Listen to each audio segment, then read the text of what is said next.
2024 presidential candidate. Former UN Ambassador Nikki Haley is with us. Ambassador, good to talk to you. Good to have you back. Thanks, Sean. It's great to be with you, and how embarrassing this all is. And boy, it really is embarrassing. But it's not just embarrassing. It's also scary.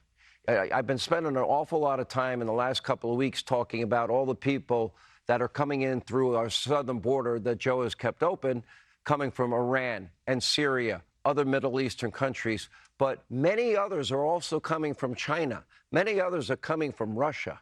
Why do you think they're coming from those countries to this country? There's no good coming out of it. It is really serious that you have, just 1,000 that we know of from Yemen and Lebanon and Iran. That doesn't count Afghanistan. You're talking about China and Russia. All it takes is one, Sean. It just takes one to have a 9/11 moment. And we have got to secure this border. You've got to stop having that flow come in. You look at the fact that Hamas broke through a barrier to do all that they did in Israel. We don't even have a barrier. They're coming through and we're not vetting them. We don't know who they are. We don't know what's happening. We've got to start paying attention to the threats in this world, and we've got to start realizing that there are enemies out there that hate us. And if we don't start securing and protecting ourselves, something bad's going to happen. Now, neither the Department of Homeland Security Secretary Mayorkas nor FBI Director Wray can say with any certainty how many people have entered the country illegally and how many people may have ties to terrorism.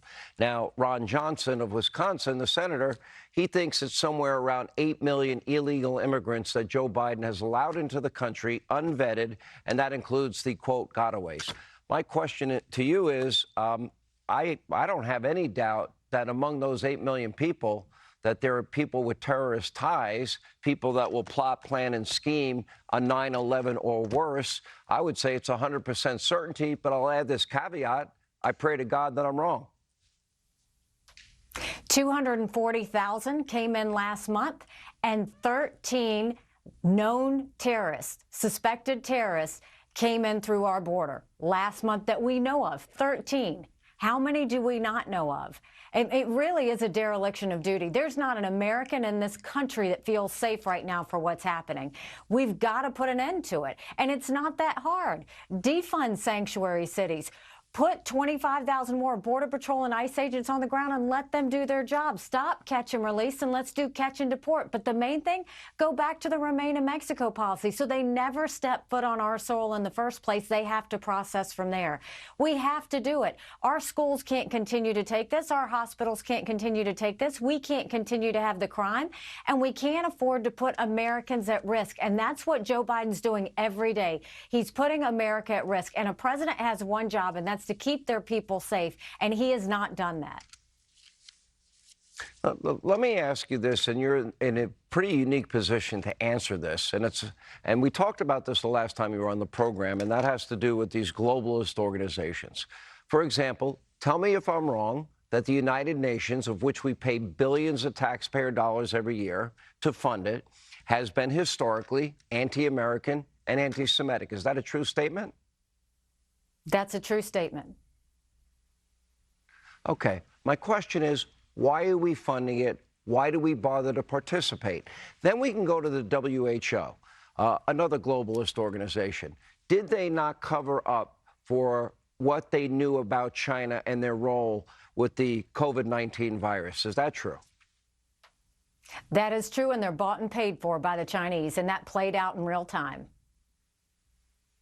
Okay. Then we have the WEF, the World Economic Forum.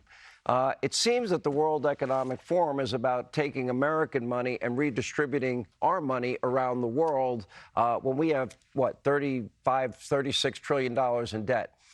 Is that an accurate statement? That's an accurate statement, and I'll add to that, we gave $50 billion to countries, to foreign aid to countries, and we're giving it to countries that hate America. We have to stop giving money to countries that hate America. And yes, the World Economic Forum is full of them. Okay, next question. So Donald Trump got us out of the Paris Climate Accords. We paid the bulk of money for it. Joe Biden brought us back into it. And correct me, Ambassador, if I'm wrong, Governor, if you prefer, But isn't it true that the Paris Accords affords China and Indian developing nation status, so they pay next to nothing compared to the amount of money that we're putting into that globalist deal? Well, that's what's happening at the United Nations. So they are considered, China is considered a developing country at the United Nations, which we said was absolutely ridiculous because they obviously are not a developing country. The problem with these organizations, it's the reason we got out of the Human Rights Council. It's the reason that we stopped any U.S. aid going to the Palestinian Refugee Organization. It's the reason that the first year I was ambassador, we cut $1 billion off the top at the UN.